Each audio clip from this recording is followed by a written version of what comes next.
بسم الله الرحمن الرحيم الحمد لله رب العالمين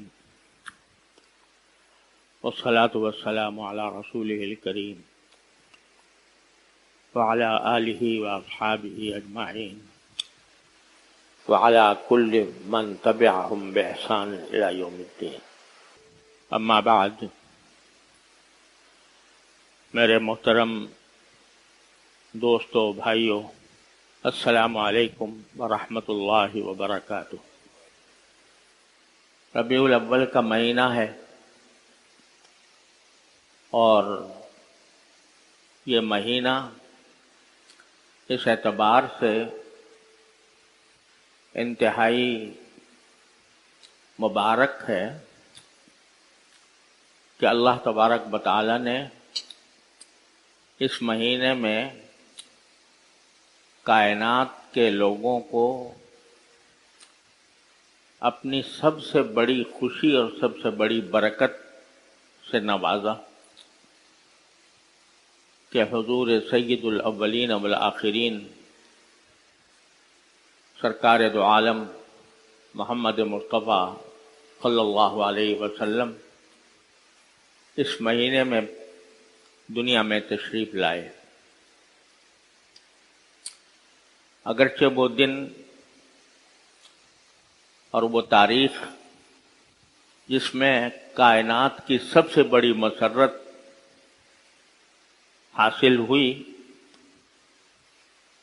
اس کی تعیین میں کچھ مورخین کا اختلاف ہے کہ وہ 9 ربیع الاول تھی یا 12 ربیع الاول تھی، لیکن عام طور سے مشہور یہ ہے کہ 12 ربیع الاول کو سرکار دو عالم صلی اللہ علیہ وسلم کی ولادت باسعادت ہوئی تھی، لیکن محقق مورخین کا یہ کہنا ہے کہ وہ تاریخ در حقیقت 9 ربیع الاول تھی۔ بہرحال جو بھی تاریخ ہو، وہ تاریخ انسانیت کی سب سے بڑی عظیم گھڑی تھی جس میں اللہ تبارک و تعالی نے محسن انسانیت سرور دو عالم صلی اللہ علیہ وسلم کے وجود سے اس دنیا کو مبارک اور مسعود فرمایا۔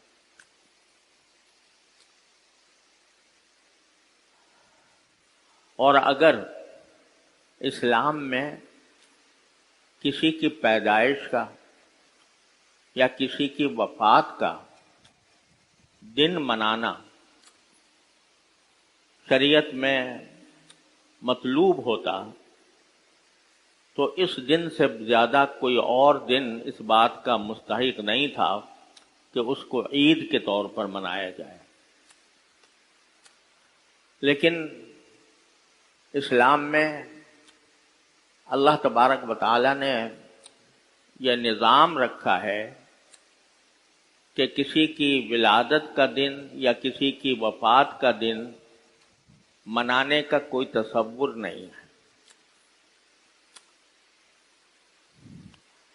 2 عیدیں اللہ تعالیٰ نے رکھی ہیں، ایک عید الفطر اور ایک عید الاضحیٰ۔ دنیا کے دوسرے مذاہب میں جو عیدیں ہوتی ہیں وہ کسی تاریخی واقعے کی یاد میں منائی جاتی ہیں، جیسے کرسمس ہے۔ عیسائی جو مناتے ہیں وہ حضرت عیسیٰ علیہ السلام کی پیدائش کا جو دن سمجھتے ہیں اس کو عید مناتے ہیں، لیکن اللہ تعالیٰ نے جو 2 عیدیں مقرر فرمائیں ان میں سے کوئی بھی کسی خاص تاریخی واقعے سے وابستہ نہیں ہے۔ ایسا نہیں ہے کہ عید الفطر جو ہم مناتے ہوں وہ کوئی خاص واقعہ اس میں پیش آیا ہو یکم شوال کو، جس کی یاد منانے کے لیے اللہ تعالیٰ نے عید الفطر کو عید کا دن بنایا ہو۔ اسی طرح عید الاضحیٰ، وہ عید بھی کسی خاص تاریخی واقعے کی یاد میں نہیں منائی جاتی۔ یہ درست ہے کہ حضرت ابراہیم علیہ السلام نے اس مہینے میں قربانی پیش کی تھی، لیکن یہ متعین نہیں ہے کہ وہ قربانی ذوالحجہ کے مہینے میں ہوئی تھی۔ کوئی تاریخ اس کی معلوم نہیں، لہذا عید الاضحیٰ بھی کسی تاریخی واقعے کی یاد میں نہیں منائی جاتی، بلکہ دونوں عیدیں اللہ تبارک و تعالی نے ایسے موقع پر رکھی ہیں جبکہ مسلمان کسی عظیم عبادت کی خود تکمیل کرتے ہیں۔ عید الفطر اس موقع پر رکھی ہے جبکہ سارے مسلمان رمضان کے مہینے میں روزے کی عظیم عبادت انجام دے کر فارغ ہوتے ہیں، تو اللہ تعالیٰ فرماتے ہیں کہ اب عید مناؤ، کیونکہ تم نے میرے حکم کے مطابق یہ مہینہ روزے رکھ کر رات کو میرے حضور کھڑے ہو کر تم نے گزارا ہے، لہذا اب تم خود مستحق ہو کہ اس دن میں تم عید مناؤ۔ اسی طرح عید الاضحیٰ ایک ایسے موقع پر اللہ تعالیٰ نے رکھی ہے جب مسلمان ایک دوسری عبادت کی تکمیل کیا کرتے ہیں، خود تکمیل کرتے ہیں، اور وہ ہے حج کی عبادت۔ 9 ذوالحجہ کو عرفے کا دن ہوتا ہے، اس دن حج کا سب سے بڑا رکن وقوف عرفات ادا کیا جاتا ہے، اور 10 تاریخ کو سارے حج کے ارکان کی تکمیل ہو جاتی ہے۔ اس وقت فرمایا کہ اب عید مناؤ۔ تو دونوں موقع ایسے ہیں جس میں مسلمان خود اپنے عمل سے کوئی ایسا کام کرتے ہیں جو اللہ تعالیٰ کی خوشنودی کا سبب ہوتا ہے، تو اس کام کی تکمیل پر اللہ تعالیٰ نے عید منانے کا حکم دیا، عید الفطر میں بھی اور عید الاضحیٰ میں بھی۔ لیکن کسی واقعے کی یادگار کے طور پر عید منانے کا تصور اصل میں اسلام میں نہیں ہے، اور اس کی واضح دلیل یہ ہے کہ حضور نبی کریم سرور دو عالم صلی اللہ علیہ وسلم کی ولادت کا دن، میں نے ابھی عرض کیا کہ مورخین کے نزدیک اس میں اختلاف ہے کہ 9 ربیع الاول تھی یا 12 ربیع الاول تھی، اور خلفائے راشدین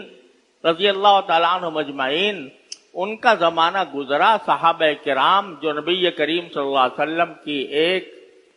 آواز پر اپنی جانیں قربان کرنے کے لیے تیار رہتے تھے، ان کے سامنے ربیع الاول کا مہینہ ہمیشہ ہر سال آتا تھا، صدیق اکبر کے دور میں بھی، فاروق اعظم کے دور میں بھی، حضرت عثمان کے دور میں بھی، حضرت علی کے دور میں بھی، لیکن کبھی انہوں نے اس یوم ولادت کو عید کے طور پر منانے کا کوئی خیال ان کو نہیں آیا۔ تو اس لیے میں نے عرض کیا کہ اگر اسلام میں کسی شخص کی ولادت یا وفات کا دن منانے کا کوئی تصور ہوتا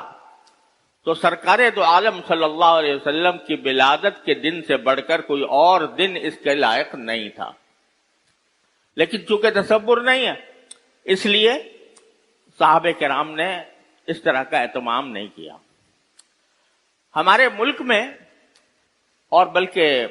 عالم اسلام کے بیشتر خطوں میں اس کو منایا جاتا ہے، ربیع الاول کے دن کو، خاص طور پر 12 ربیع الاول کو یہ سمجھا جاتا ہے کہ وہ آپ کا یوم ولادت ہے، اس لیے اس کو باقاعدہ عید کی شکل میں مناتے ہیں۔ اس میں عمارتوں پر چراغاں ہوتا ہے، اس میں جلوس نکالے جاتے ہیں، اس میں محفلیں منعقد ہوتی ہیں جس میں نبی کریم صلی اللہ علیہ وسلم کی ولادت کا تذکرہ ہوتا ہے، جس میں سرکار دو عالم صلی اللہ علیہ وسلم کی سیرت و سنت کا تذکرہ ہوتا ہے، جگہ جگہ گلی گلی جلسے ہوتے ہیں۔ یہ سب کارروائی تو بے شک ہو رہی ہے، لیکن سوال یہ ہے کہ اتنی خوشیاں منانے کے نتیجے میں کیا ہماری زندگی میں کوئی تبدیلی، کوئی انقلاب کبھی آتا ہے؟ جلوس بے شک نکال لیا عید میلاد النبی کے نام سے، تقریریں بے شک کر لیں، اور عمارتوں کو چراغاں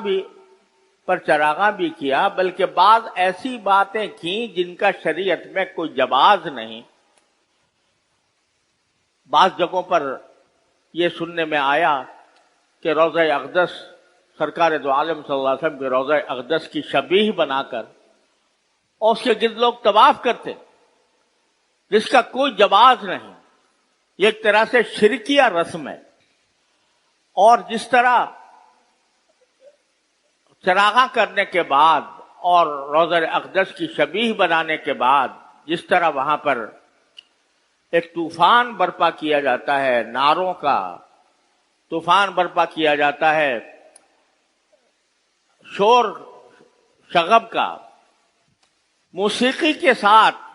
نبی کریم صلی اللہ علیہ وسلم کی نعتیں پڑھی جاتی ہیں موسیقی کے ساتھ، وہ موسیقی جس کو نبی کریم صلی اللہ علیہ وسلم نے ناجائز قرار دیا تھا، اس موسیقی کے ساتھ نعتیں پڑھی جا رہی ہیں۔ خواتین جن کی آواز کو سرکار دو عالم صلی اللہ علیہ وسلم کی ازواج مطہرات سے بھی یہ فرمایا گیا تھا کہ تم اپنی آوازیں پست رکھا کرو، اور جن کے بارے میں بعض فقہاء کرام کا بلکہ ایک اکثریت کا یہ موقف ہے کہ عورت کی آواز بھی عورت ہے، یعنی آواز کو سننا غیر محرموں کے لیے لذت لینے کے لیے حرام ہے، لیکن وہ نعتیں پڑھ رہی ہیں اور نعتیں پڑھ کر اس کو پھیلایا جا رہا ہے، لوگ اس کو شوق اور رغبت کے ساتھ سن رہے ہیں۔ یہ سارے وہ کام ہیں جن کو نبی کریم صلی اللہ علیہ وسلم نے منع فرمایا تھا۔ اور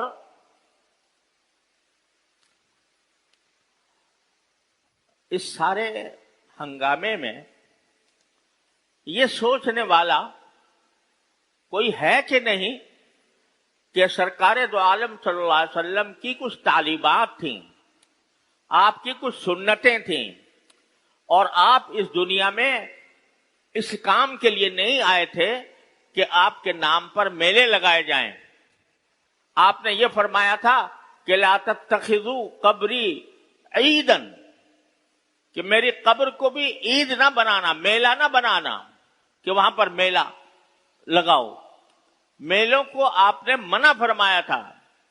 لیکن آپ کا جو اصل مقصد تھا وہ دنیا کو، انسانیت کو ایک صحیح اور اللہ تعالیٰ کی رضا کے مطابق زندگی گزارنے کی دعوت تھی۔ وہ دعوت کہاں گئی؟ وہ ان میلوں ٹھولوں میں کہاں گم ہو گئی؟ کتنے لوگ ہیں جو اس ربیع الاول کے مہینے میں یہ سوچتے ہوں کہ بھئی ربیع الاول کا مہینہ تو آیا ہے، لیکن جس ذات کی ولادت کی بنا پر ہم خوشیاں منا رہے ہیں، اس ذات کی تعلیمات میں سے کون سی تعلیم ایسی ہے جس پر عمل کر رہے، کون سی پر عمل نہیں کر رہے؟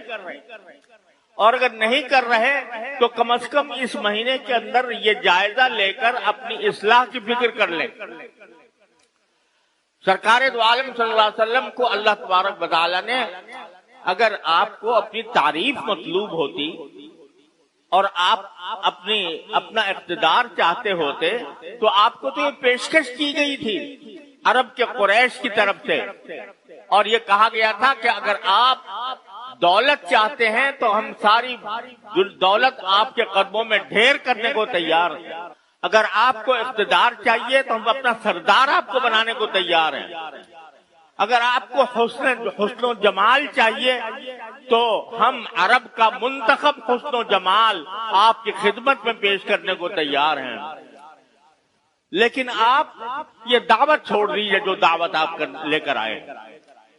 سرکار دو عالم صلی اللہ علیہ وسلم نے جواب میں فرمایا کہ اگر تم میرے ایک ہاتھ میں آفتاب اور ایک ہاتھ میں چاند رکھ دو تب بھی میں اپنی اس دعوت کو چھوڑنے والا نہیں ہوں۔ آپ اس لیے نہیں آئے تھے کہ آپ کے قصیدے پڑھے جائیں، آپ اس لیے نہیں آئے تھے کہ آپ دنیا سے اپنی تعریف کرائیں، آپ اس لیے تشریف لائے تھے کہ دنیا کو غلط عقیدوں سے نجات دلائیں، آپ اس لیے تشریف لائے تھے کہ دنیا کو غلط طرز عمل سے نجات دلائیں۔ آپ ایسی سنت پیش کریں، ایسا طریقہ پیش کریں جو دین اور دنیا کی بھلائیوں کا ضامن ہو۔ اللہ تبارک و تعالی نے فرمایا تھا لقد کان لکم فی رسول اللہ اسوۃ حسنہ، لوگوں اللہ کے رسول کی زندگی میں تمہارے لیے ایک بہترین نمونہ ہم نے بھیجا ہے۔ یہ بہترین نمونہ کس کے لیے ہے؟ لمن یرجو اللہ والیوم الآخر، جو اللہ سے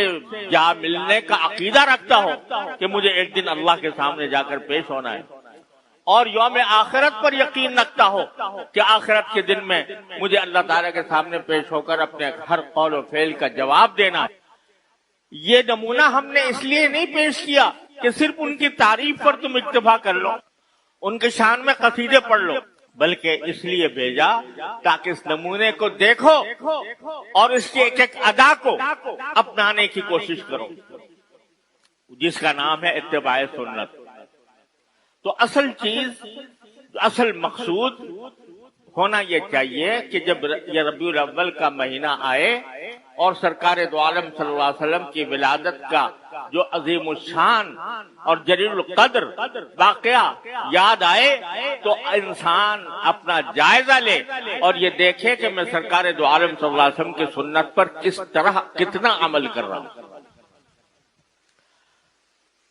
سرکار دو عالم صلی اللہ علیہ وسلم کی سنتوں کو اتباع کے لیے اللہ نے حکم دیا ہے۔ قل ان کنتم تحبون اللہ فاتبعونی، اللہ تعالیٰ نے حضور اقدس صلی اللہ علیہ وسلم سے فرمایا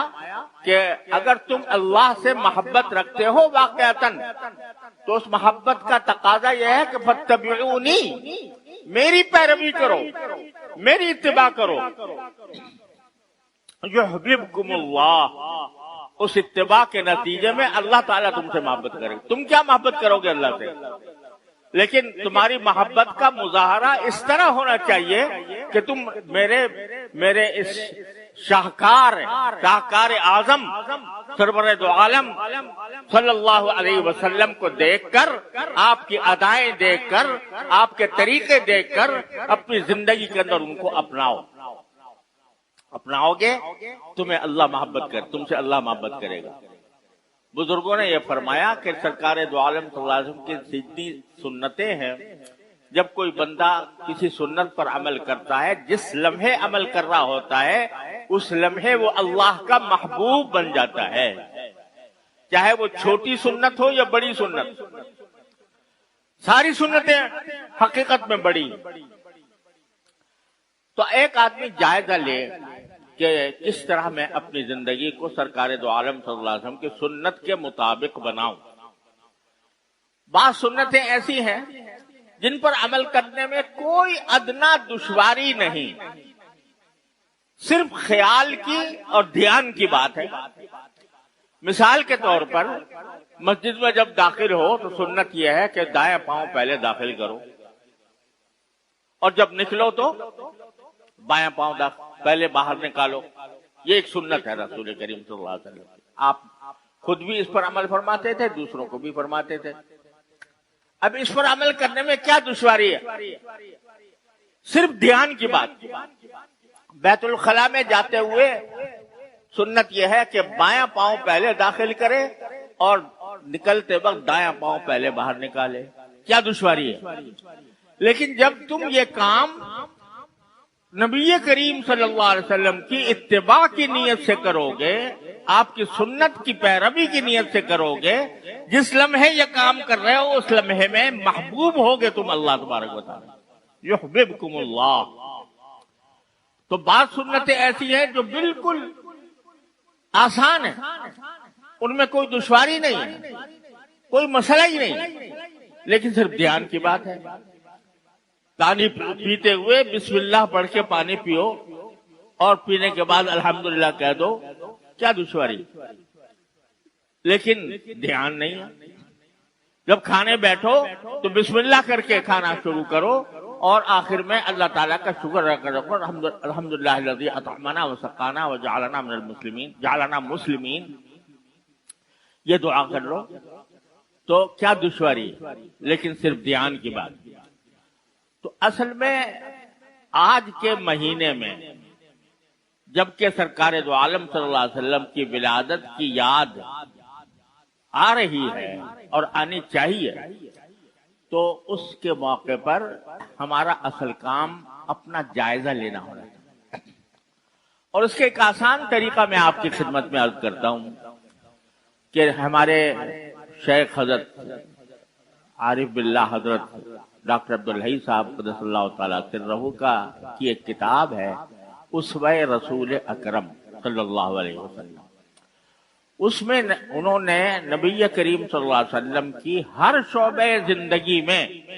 جو سنتیں تھیں ان کو جمع کر دیا۔ وہ چاہے عبادات سے متعلق ہو، چاہے معاشرت سے متعلق ہو، چاہے ازدواجی تعلقات سے متعلق ہو، چاہے خرید و فروخت اور تجارت سے متعلق ہو، وہ ساری سنتیں حضرت نے جمع فرما دی ہیں اس کتاب میں۔ تو اگر ہر مسلمان یہ کام کر لے کہ اس کو اپنے سامنے رکھے اور اس کو سامنے رکھ کر اپنا جائزہ لے کہ یہ سنت میں نے پڑھی سرکار دو عالم صلی اللہ علیہ وسلم کی، تو آیا میں اس پر خود عمل کر رہا ہوں یا نہیں کر رہا ہوں؟ جیسے میں نے عرض کیا کہ بعض سنتیں ایسی ہیں جو صرف دھیان سے تعلق رکھتی ہیں، اس میں نہ پیسہ خرچ ہوتا ہے نہ اس میں کوئی محنت لگتی ہے، لیکن ہم بے دھیانی میں ان سے محروم رہتے ہیں، وہ فوراً شروع کر دیں۔ کچھ سنتیں ایسی ہوں گی کہ جن کے بارے میں کچھ خیال ہو کہ بھائی مجھے تھوڑا سا اس پر محنت کرنی پڑے گی، تو آدمی اس کے لیے محنت کرے۔ مثلا رسول کریم صلی اللہ علیہ وسلم نے غصے کے اوپر آپ نے پابندی لگائی کہ اب جب تمہیں غصہ آئے تو کسی شخص کے ساتھ کوئی ناحق برتاؤ نہ کرنا، اس کو ڈانٹنا، اس کو پٹکارنا، اس کے اوپر حملہ کرنا، اس کو تکلیف پہنچانا، یہ منع فرمایا۔ اب میں اپنی زندگی میں جب مجھے غصہ آتا ہے تو میں کتنا اس پر عمل کرتا ہوں۔ حدیث میں فرمایا گیا کہ انسان جتنے گھونٹ پیتا ہے کسی بھی مشروب کے، اس میں کوئی گھونٹ اللہ تبارک و تعالیٰ کو اتنا محبوب نہیں ہے جتنا غصے کا گھونٹ، کہ غصہ آیا اور اس غصے کو پی گیا۔ الکاظمین الغیظ والعافین عن الناس، لوگوں کو معاف کر دینا، تکلیف سے بچانا، یہ عظیم سنت ہے رسول کریم صلی اللہ علیہ وسلم۔ حلم، بردباری، غیبت نہ کرنا، جھوٹ نہ بولنا، اور لوگوں کے ساتھ خوش اخلاقی کا برتاؤ کرنا، یہ سب سنتیں ہیں سرکار دو عالم صلی اللہ علیہ وسلم۔ ان کو اپنانے کی فکر کرنی چاہیے، اپنی روزمرہ کی زندگی کا جائزہ لے کر جہاں جہاں کوئی کمی ہو رہی ہے تو اس کمی کو دور کرنے کی فکر چاہیے۔ یہ ہے پیغام ربیع الاول کا، یہ ہے پیغام نبی کریم سرور دو عالم صلی اللہ علیہ وسلم کی سیرت کا۔ اس پیغام کو خود بھی سننا اور اس پر عمل کرنا چاہیے، دوسروں تک بھی پہنچانا چاہیے۔ ایک آخری بات کہ اللہ نبی کریم سرور دو عالم صلی اللہ علیہ وسلم کی ایک سنت یہ تھی، اور وہ سنت بھی کوئی مشکل کام نہیں ہے، وہ سنت یہ ہے کہ ہر معاملے میں رجوع الی اللہ، جو کوئی معاملہ پیش آئے تو اللہ تعالی سے رجوع کر کے دعا کرنے کا اہتمام فرماتے تھے۔ آپ جہاد میں جا رہے ہیں تو جہاد شروع کرنے سے پہلے سجدے میں پڑے ہوئے ہیں اور باری تعالیٰ سے گڑ گڑا کر دعائیں کر رہے ہیں۔ آپ جب کوئی مشکل پیش آتی تو حدیث میں آتا ہے کہ فزع الی الصلاۃ، کلما فزعہ امر بادر الی الصلاۃ، جب کبھی کوئی گھبراہٹ کی بات آتی، پریشانی کی بات آتی، فوراً آپ نماز کی طرف رجوع کرتے تھے۔ یہ رجوع الی اللہ، اللہ تعالیٰ سے مانگنا اور مانگتے رہنا، یہ ایک بہت بڑی عظیم سنت ہے، اور ہر مسلمان کو یہ چاہیے کہ اپنے تمام مقاصد کے لیے اللہ تعالیٰ سے دعا کیا کرے۔ خاص طور پر میں پہلے بھی آپ حضرات سے عرض کیا کہ آج کل ملک جن مشکلات کا شکار ہے، جن مسائل میں گرفتار ہے، اس پر ہم مجلسوں میں تبصرے تو بہت کرتے ہیں. ان تبصروں میں بعض اوقات غیبت ہوتی ہے، بعض اوقات بہتان ہوتا ہے، بعض اوقات جھوٹ ہوتا ہے، لیکن جو اصل کرنے کا کام ہے اس کی طرف متوجہ نہیں ہوتے. اصل کرنے کا کام یہ ہے تبصرے کرنے کے بجائے رجوع کرو اپنے اللہ سے. اسی کے قبضہ قدرت میں ساری کائنات ہے، اسی کے قبضہ قدرت میں سارا ملک اور ملکوت ہے. تو اس سے مانگو یا اللہ ہم مصیبت میں گر گئے، ہمیں سمجھ نہیں آ رہا کہ کس طرح ہم اس مصیبت سے، اس بھنور سے نکلیں گے. تو اللہ تبارک و تعالیٰ کی بارگاہ میں حاضر ہو کر دعا کیا کرو. ذرا جائزہ لے کر دیکھیں کہ تبصرے کرنے والے تو بہت ہیں، اور جو جی میں آتا ہے تبصرہ کر گزرتے ہیں، لیکن کتنے ہیں جو اللہ تعالیٰ سے مانگتے ہوں کہ یا اللہ اس مصیبت میں گر گئے ہمیں نکال دی. آج میری گزارش یہ ہے کہ ہر مسلمان کوئی نماز خالی نہ جائے جس میں اللہ تبارک و تعالیٰ سے رجوع کر کے اپنے ملک کے حالات کی درستی کے لیے دعا نہ کرے. ہر نماز میں اگر ہر مسلمان اہتمام کے ساتھ، توجہ کے ساتھ اللہ تعالیٰ سے مانگے گا تو انشاءاللہ ثم انشاءاللہ اللہ تعالیٰ کو کوئی دشمنی ہے ہم سے کہ وہ ہمارے حالات درست نہ کریں. ما فعل اللہ بعذابکم ان شکرتم وآمنتم. اللہ تعالیٰ فرماتے ہیں کہ اللہ تمہیں عذاب دے کے کیا کرے گا اگر تم شکر گزار بنو اور مومن بندے بنو. تو اپنے حالات کو ہر انسان درست کرے، دوسروں پر تانے دینے کے بجائے، دوسروں پر الزام لگانے کے بجائے اپنی اصلاح کی فکر کرو اور اللہ تعالیٰ سے رجوع کرو. یہی ایک راستہ ہے صلاح اور فلاح کا، یہی راستہ ہے جس سے ہم اس بھنور سے نکل سکتے ہیں، اس کے سوا کوئی راستہ نہیں. اللہ تعالیٰ ہم سب کو اس پر عمل کرنے کی توفیق عطا فرمائے. وآخر دعوانا الحمدللہ رب العالمین.